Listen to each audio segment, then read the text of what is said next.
오늘 본문은 예수님이 이방 지역으로 건너가 귀신 들린 한 사람을 고쳐주신 사건을 다루고 있습니다.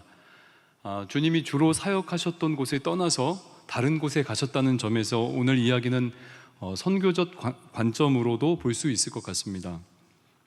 이 사건은 공관복음서인 마태, 마가, 누가복음에 동일하게 나오는데 제가 이 마가복음을 택한 이유가 있습니다. 그것은 지금 우리가 보고 있는 이 사건이 담고 있는 숨겨진 메시지 때문에 그렇습니다. 사실 이 마가복음의 흐름 속에서 이해하면 분명하게 드러나 보이는 메시지가 있어요. 이 지금 본문에. 그것이 무엇이냐면 예수님은 어떤 분이신가예요. 예수님은 누구신가. 오늘 본문을 포함해서 4장 후반부 그리고 5장 마지막까지 3개의 에피소드가 연달아 나오는데 모두 다 동일한 주제입니다. 예수님이 누구신가. 마가복음 4장 후반부에는 우리가 잘 알고 있는 예수님이 제자들과 함께 배를 타고 가다가 광풍을 만난 사건이 나오거든요.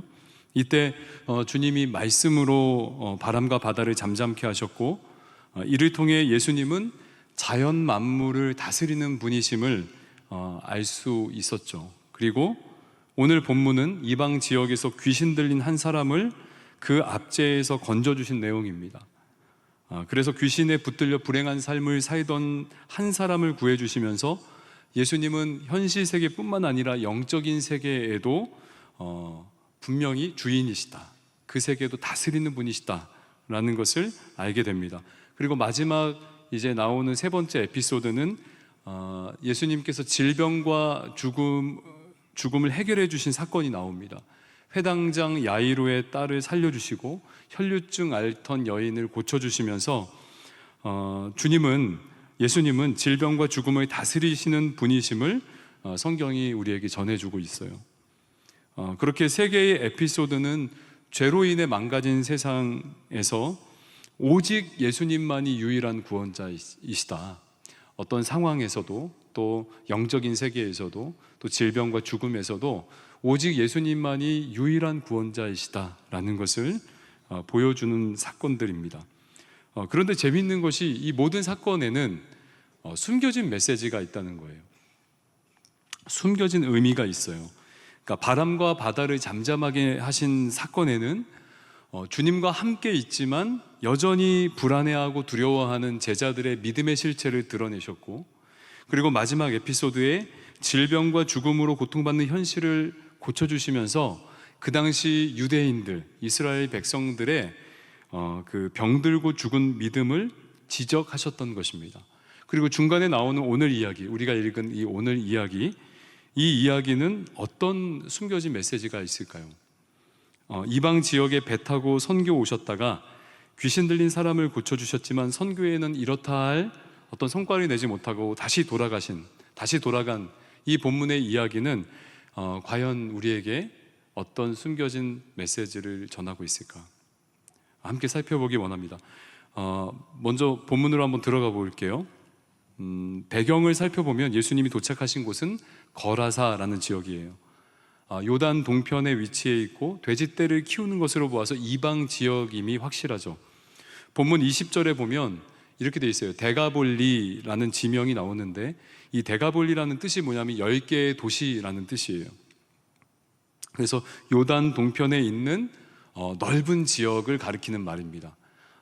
그 중에 그 10개의 도시 연맹 중에 하나가 거라사였고 주님이 오늘 그곳에 배를 타고 도착하신 것이죠.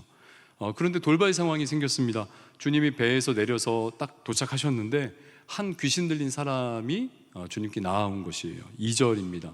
제가 한번 읽어볼게요. 배에서 나오심에 곧 더러운 귀신 들린 사람이 무덤 사이에서 나와 예수를 만나니라. 거라사 광인이라고 불리는 한 사람이 주님께 달려왔습니다. 여러분 얼마나 놀랐을까요? 야베스도 지금 배 타고 선교지로 갔잖아요. 만일 항구에 딱 도착했어요. 하루 만에 잘 자고 아침에 딱 도착했는데 배에서 내리자마자 벌거벗은 한 남자가 저기 멀리서 막 달려와서 맞이한다면 어떨까요? 우리 카리스마 넘치는 김경일 목사님은 어떻게 그를 맞이했을까요? 좀 상상이 가긴 하는데 놀라는 정도가 아니고 정말 저 같았으면 기절했을지도 모르겠습니다. 정말 당황스럽고 난감한 상황이죠. 사실 여러분들은 아마 보지 못하셨을 것 같은데 귀신 들린 사람 보신 적이 있으신가요? 귀신 들린 사람? 정신병자하고는 완전히 다른 차원이에요. 귀신 들림은 완전히 귀신에게 통제권을 빼앗긴 상태를 말합니다. 예전에는 좀 있었어요. 그래서 막 축사 사역 하는 분들도 많이 있었거든요. 근데 오늘 본문은 의외로 이 사람에 대해서 자세하게 다룬다는 거죠. 2절에서 5절까지 이 귀신 들린 사람에 대해서 설명하는데 저는 3가지로 정리해 봤습니다. 먼저는 더럽다는 거예요. 자, 2절을 보세요. 이렇게 돼 있죠. 더러운 귀신 들린 사람이 무덤 사이에서 나와 라고 했습니다. 그러니까 더러운 귀신인 거예요. 성경을 보면 귀신에 대한 다른 기록에도 더럽다는 표현이 종종 나와요. 그러니까 귀신은 더러운 존재라는 거죠.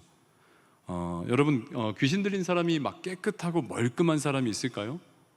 없습니다. 지저분하고 실제 이야기를 들어보면 악취가 난다고 해요. 어떤 사람은. 그러니까 더럽다는 것은 깨끗함과는 거리가 멀다는 거죠. 그러니까 거룩함과는 완전히 반대되는 개념이 더러움이에요.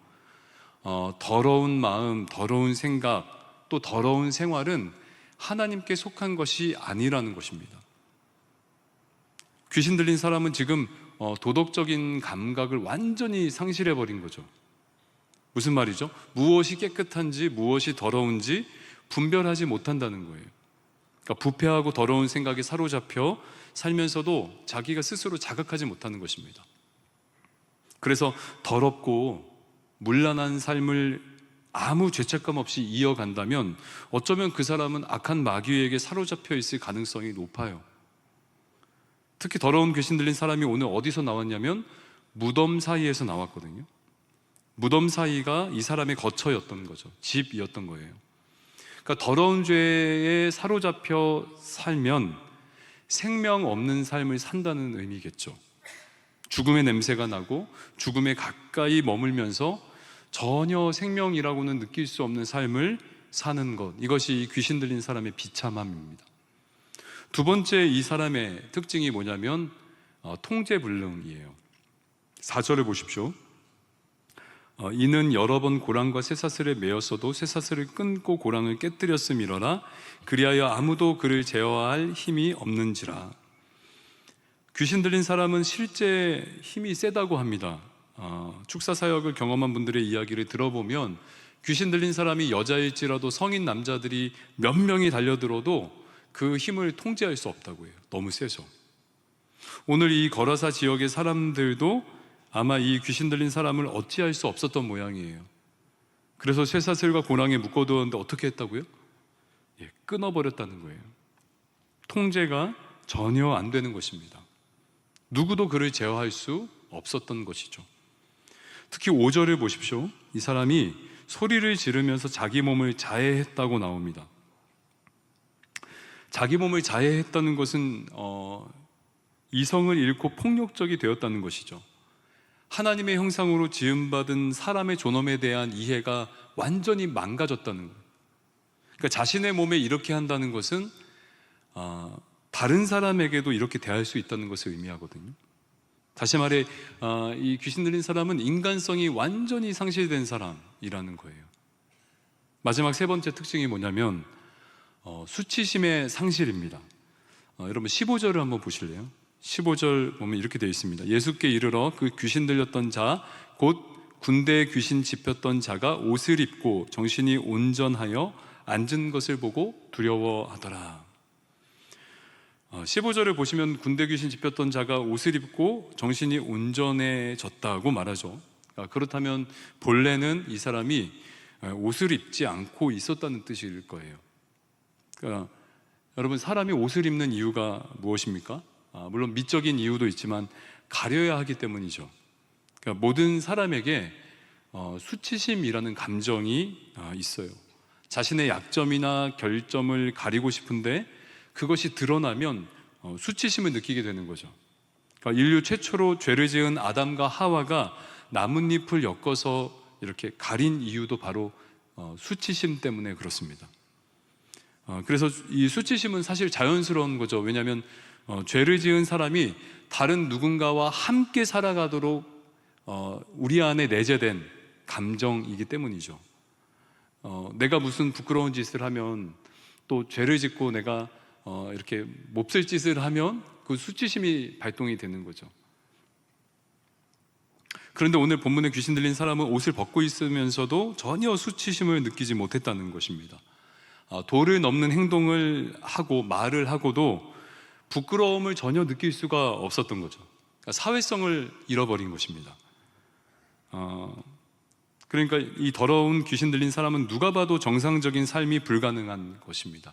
초인적인 힘이 있어도 불행한 삶을 살 수밖에 없는, 세상과 완전히 단절되어 버린 그런 삶을 살 수밖에 없는 비참한 인생인 것이죠. 근데 여러분, 이 비참함이 사실은 멀리 있지 않습니다. 귀신 들리지는 않았지만 사단의 권세 아래 사는 사람들, 세상의 사람들도 사실 비슷하죠. 겉으로는 화려하고 깨끗해 보이지만 안을 들여다보면 어떻습니까?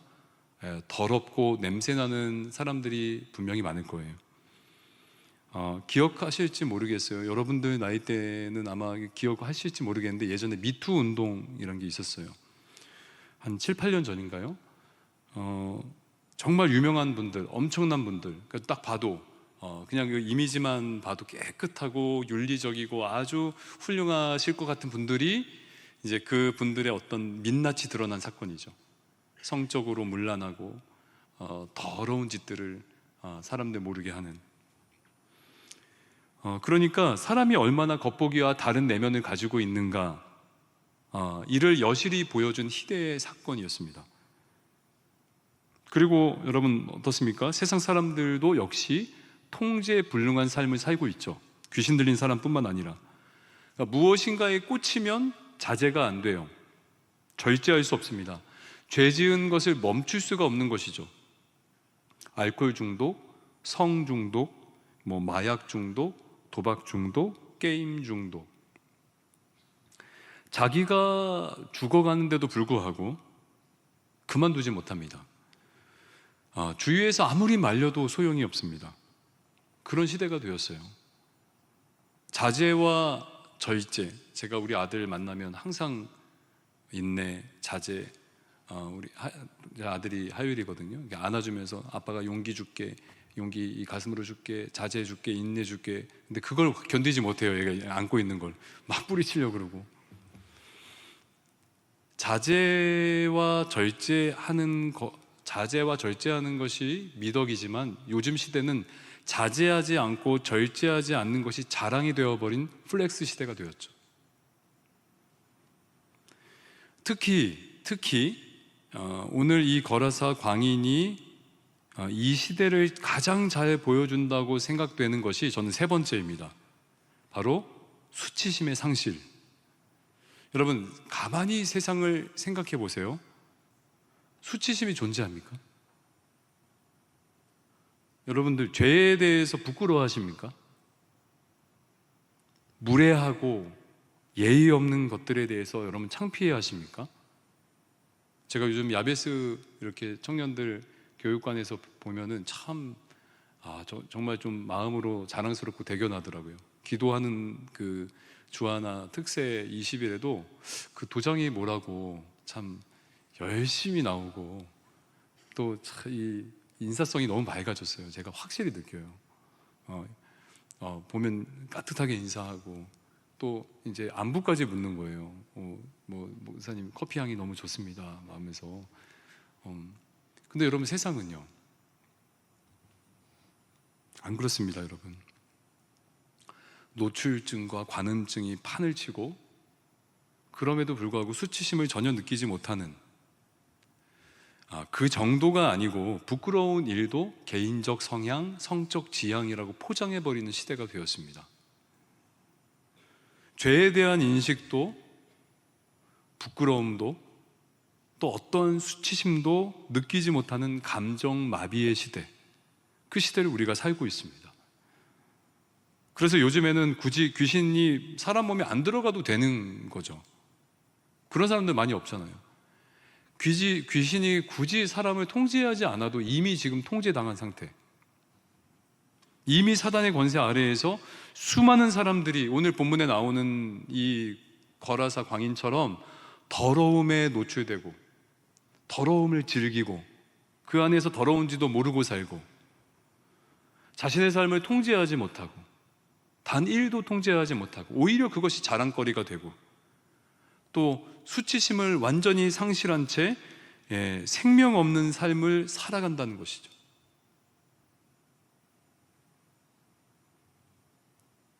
여러분들 어떻습니까? 거라사 광인은 다른 사람의 이야기가 아닌, 그런데 여러분, 예수님이 이 땅에 오신 이유가 무엇일까요? 예수님께서 왜 거라사인의 땅에 가셨을까요? 아무도 가지 않는 그곳에 왜 가셨을까요? 아무도 만나주지 않는 그 사람을 왜 만나셨을까요?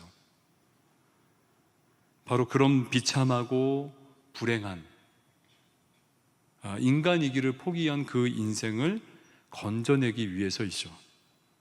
주님은 귀신 들린 한 사람을 고쳐주실 뿐만 아니라 완전히 병들어버린 이 세상에서 생명 없이 살아가는 우리들을 건져주신 분이에요. 오늘 본문을 보십시오. 여러분, 예수님이 말씀으로 귀신을 내어 쫓으셨습니다.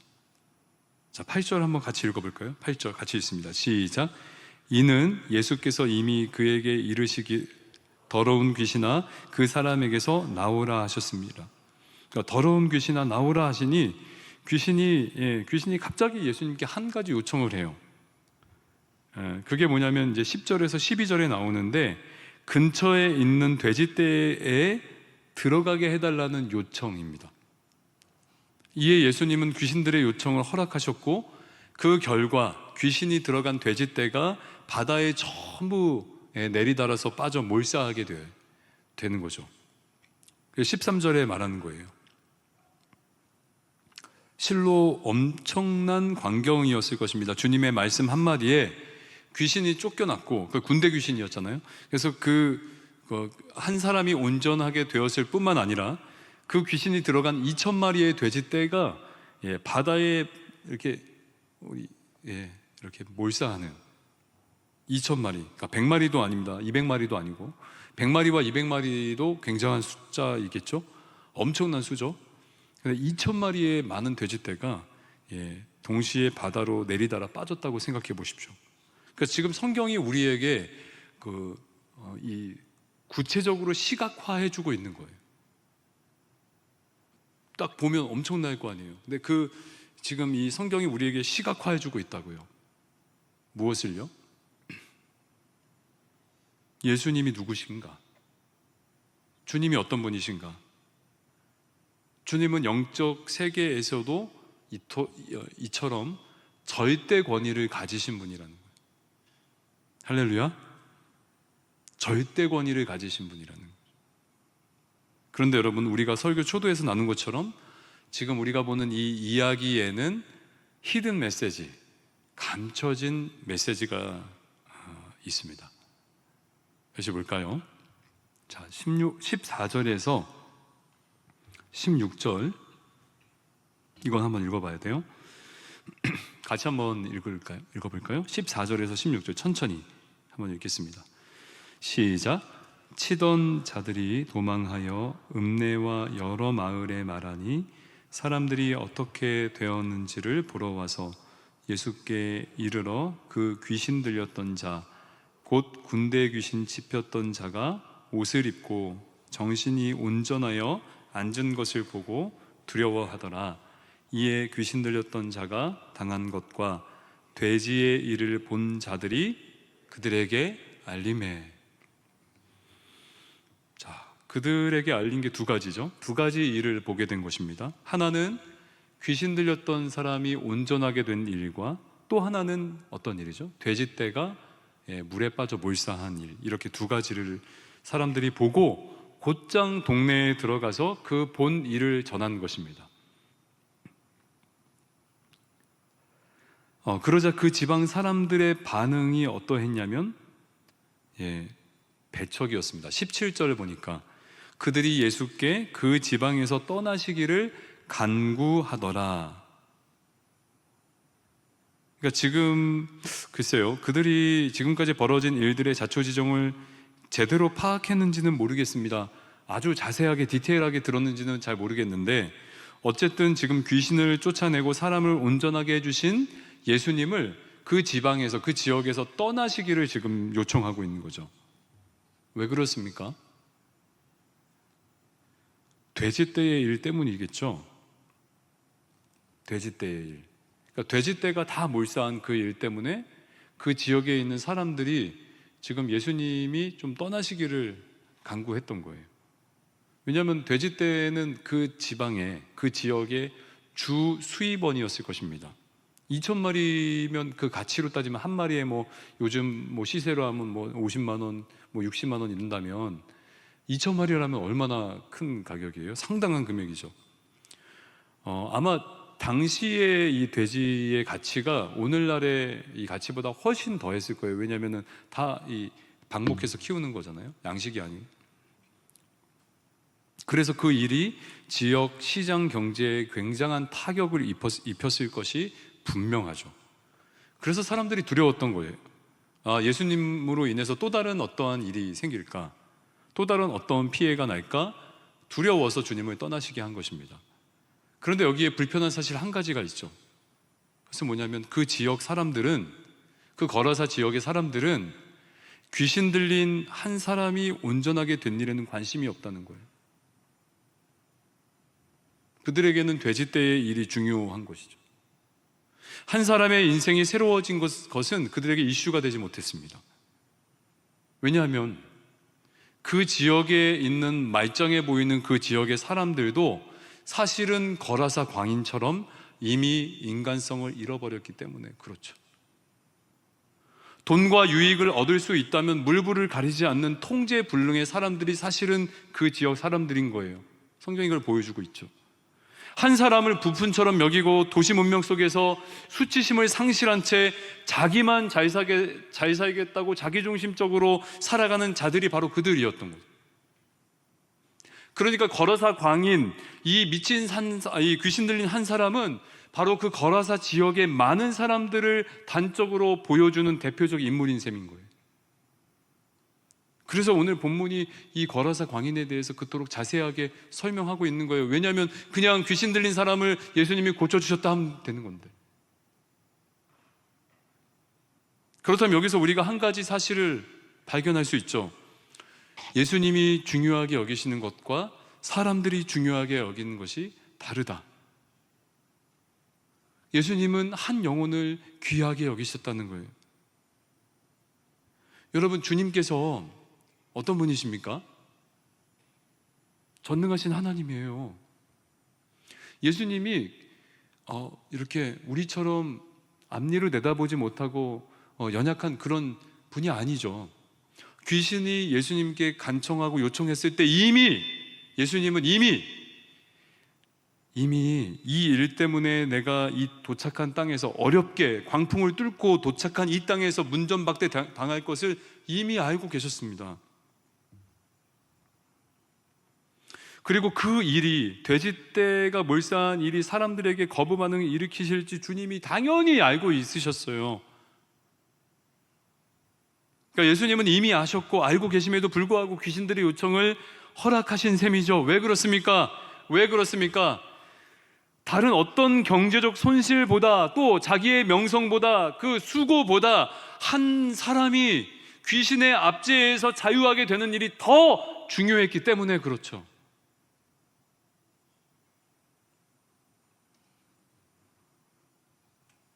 여러분, 몰사한 돼지떼를 돈으로 환산하면 상상하기 어려운 금액일 거예요. 당시 시대에. 게다가 광풍을 뚫고 제자들과 힘겹게 어렵게 도착했던 그 시간과 노력, 또 만만치 않았을 것입니다. 그렇게 되면 귀신 들린 한 사람 때문에 그 시간, 그 노력, 그 재정, 또 그 박대, 이런 것들을 다 감수한 셈이 되는 거죠. 아끼지 않은 것이에요. 그런데 여기에 메시지가 있다고요. 우리는 이렇게 생각해요. 거라사 지역에 그렇게 힘들게 왔으면 그래도 거기에서 복음을 전하고 하나님 나라를 전하고 그래도 좀 이렇게 어떤 성과가 나고 열매가 났으면 좋겠는데, 우리의 눈에는 이 본문을 볼 때 한 사람 지금 이렇게 고쳐주시고 다시 돌아갔네 라고 생각한다는 거죠. 왜? 한 영혼의 가치를 모르기 때문에. 우리의 생각으로는 굉장히 비효율적으로 실패한 사역처럼 보인다고요, 인간의 눈으로. 그러나 여러분, 성경은 무엇을 말해줍니까? 지금 그 모든 것보다, 시간, 물질, 명성 등의 그 모든 것보다 한 영혼이 중요함을 지금 우리에게 보여주고 있는 것이, 한 영혼이 살아나는 것, 한 영혼이 귀신의 압제에서 해방되는 것, 그것이 훨씬 더한 가치임을 우리에게 말해주고 있는 것입니다. 여러분, 사랑하는 여러분, 한 영혼을 향한 주님의 사랑은 저와 여러분들을 향해서도 동일해요. 오늘 찬양했잖아요. 동일하다고요. 찬양으로만 고백하지 마시고 이 본문을 통해 한 영혼을 향해서 어떠한 희생과 노력과 재정과 어떠한 수고도 아끼지 아니하시는 이 하나님의 열심을 좀 보라고요. 진짜 히든 메시지가 뭐냐면, 주님이 귀신 들린 한 사람 때문에 그 희생과 값을 치르면서 거라사 지역에서 배척을 당하셨는데, 그것은 그 한 영혼의 가치 때문에 그렇다는 거죠. 그리고 주님은 이제 앞으로, 이 일 이후로 앞으로 우리 때문에, 아니 나 때문에 온 세상에 배척을 받으며 죽게 될 것을 미리 보여주시는 사건이기도 하죠. 귀신 들린 한 사람 때문에 희생된 돼지 2,000마리는 당시에 엄청난 가치였고, 실제 솔직히 말해서 주님은 굳이 그렇게 하지 않으셔도, 여러분, 귀신들의 요청에 간청에 주님이 허락하지 않으셔도 고치실 수 있잖아요. 예수님이 힘이 없고 능력이 없어서입니까? 아니죠. 지금 보여주는 거죠. 그리고 그 거라사 지역에 있는 사람들을 깨닫게 하시는 거죠. 너희가 지금 이 거라사 광인보다 나은 게 뭐냐? 한 사람의 영혼이 살아나는 것보다 그 돈과 재정과 그 손실을 더 중히 여기는 너희는 지금 어떤 상태냐? 예수님이 우리를 위해서 십자가에서 치러주신 값도 여러분, 우리가 어떻게 상상할 수가 있습니까? 상상이 안 되는 거죠. 값으로, 이 값이라는 단어를 쓰기가 부끄러운 거잖아요. 사람의 목숨도 이렇게, 이 한 영혼의 목숨도 이렇게 하나님이 귀하게 여기시는데, 그 사람의 목숨도 사실 계산으로 되는 게 아니잖아요. 아무리 많은 수천억 가져다 줘도 한 사람의 가치가 더 큰 거잖아요. 생명의 가치가. 그런데 여러분, 예수님은 하나님의 아들이신 거예요. 하나님의 아들이 우리 때문에, 죄인된 우리 때문에 십자가에 달려 그 모진 고통과 그 사람들의 박해 속에서 죽임 당하셨다고요. 이 또한 주님이 힘이 없고 능력이 없어서가 아니라 사람들의 손에 넘겨진 것은 뭐 때문에 그렇습니까? 우리들의 가치 때문에 그렇죠. 우리의 죄를 완전히 해결해 주시려고 그렇게 하신 거죠. 그렇게 하신 것은 저와 여러분들을 사랑해서입니다.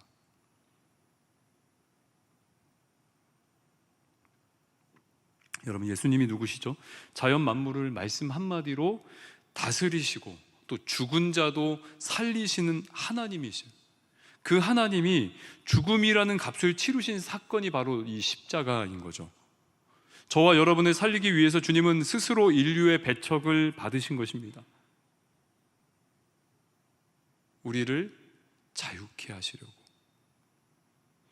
더 이상 이 광인처럼 통제불능의 삶이 아니라, 더 이상 더러운 삶이 아니라, 더 이상 수치심을 상실한 죄에 끌려다니는 노예의 삶이 아니라 자유케 자유하게 하신, 하나님을 위해, 복음을 위해, 또 그 한 영혼의 가치를 알고 그를 위해 삶을 드릴 수 있도록 저와 여러분들 한 사람 한 사람을 부르셨다고요.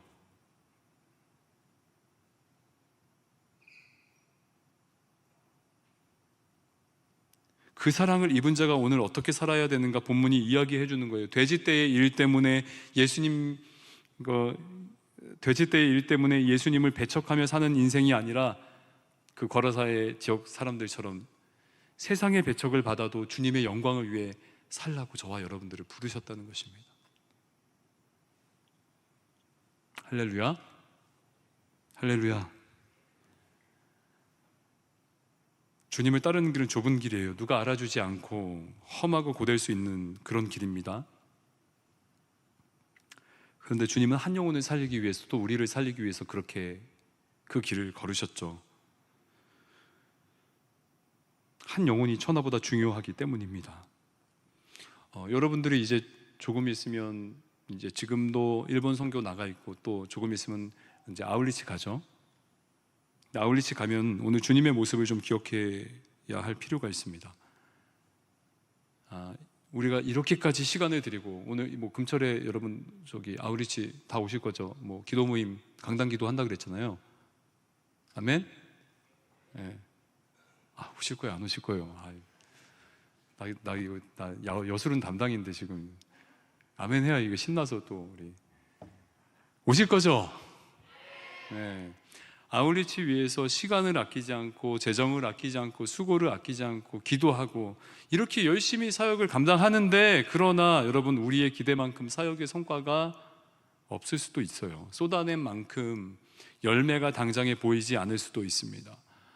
그런데 여러분 그때 주의하셔야 돼요. 나도 모르게 계산적이 돼가고 있는 거예요. 몇 명이 왔지? 우리가 이런 잔치를 했는데 어르신들 몇 분이 왔지? 주님의 모습을 기억해야 돼요. 비효율적인 거 아닙니다, 여러분. 한 명 보내주시면 우리 모두의 노력보다 우리 모두의 가치처럼 그 한 영혼을 똑같이 주님이 사랑하신다는 거죠. 사실 지금 예수님이 이 선교 사역에 실패하신 게 아니거든요. 사단의 계략에 넘어가신 게 아니라고요. 왜냐하면 이 예수님의 능력, 하나님의 큰 일을 경험한 그 사람을 바로 그 거라사 지역, 그리고 오늘 성경에 보면 데가볼리, 그 넓은 지역이라고 그랬잖아요. 10개의 도시 연맹, 그 넓은 지역에 심으셨기 때문에 그래요, 예수님이. 그러니까 하나님 나라의 일은 우리가 생각하는 것처럼 그렇게 아주 뭐 효율적으로 상식적으로 또 한 만큼 이루어지는 게 아니라는 것을 오늘 성경이 또한 보여주는 거예요. 이 한 사람일지라도 보세요. 20절 보시면 마지막 절에 그가 가서 예수께서 자기에게 어떻게 큰일 행하셨는지를 데가볼리에 전파하니 모든 사람이 놀랍게 여기더라. 주님의 선교는 실패가 아니라는 거죠. 다만 주님의 선교는 어떤 식으로 이루어지는지 본문이 보여주고 있는 거죠.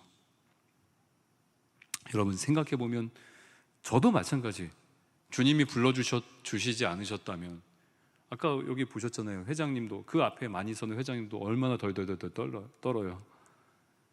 주님이 불러주지 않으셨다면 사실 저도 절대 이런 자리, 여러분들 앞에, 아니 단 한 명, 두 명 앞에도, 아니 가족 앞에도 설 수 있는 그런 자격 있는 자가 아니거든요. 근데 주님이 그 세상의 압제에 완전히 푹 눌려서 세상 낙을 즐기며 통제불능의 삶, 더러운 삶, 수치심을 상실한 삶에서 건져주시고, 그리고 그 한 사람의 인생을 다시 주님이 바라보는 그 영혼 위에서 사용하시는 그 놀라운 하나님의 방식, 그 방식이 여기 계신 한 분 한 분을 향해서도 동일하다는 것입니다. 동일하다는 거예요.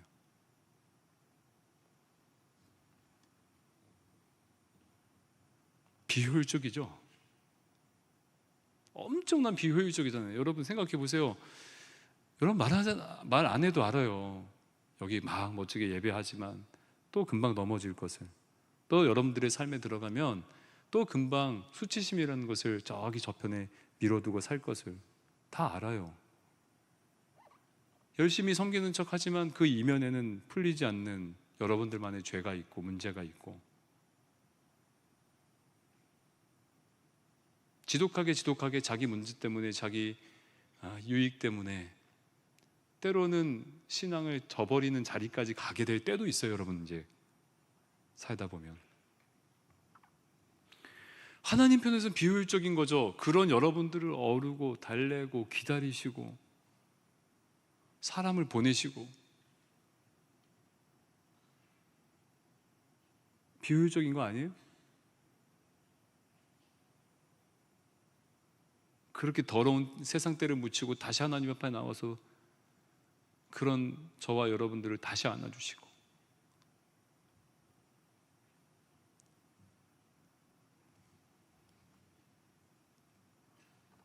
그렇게 하신다는 거예요. 절대 포기하지 않으시는 거죠.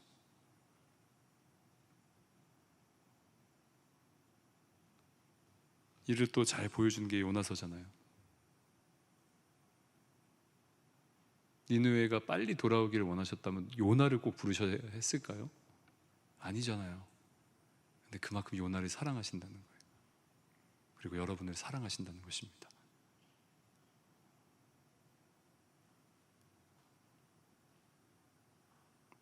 이번 여름이 다시 한번 한 영혼의 가치를 알고, 좁은 길이지만 주님의 말씀에 순종하여 묵묵히 섬길 때 오늘 본문에 나오는 이 데가볼리에서 일어난 하나님의 큰일이 여러분들의 삶에, 그리고 여러분들의 사역에, 여기 막 뭐 곰마을이에요? 이거 뭐예요? 바나리 그루트 마을? 여러분들이 마을이 섬기는 그 사역지에 이 하나님의 큰일이 동일하게 일어나게 되길 예수님의 이름으로 축원드립니다.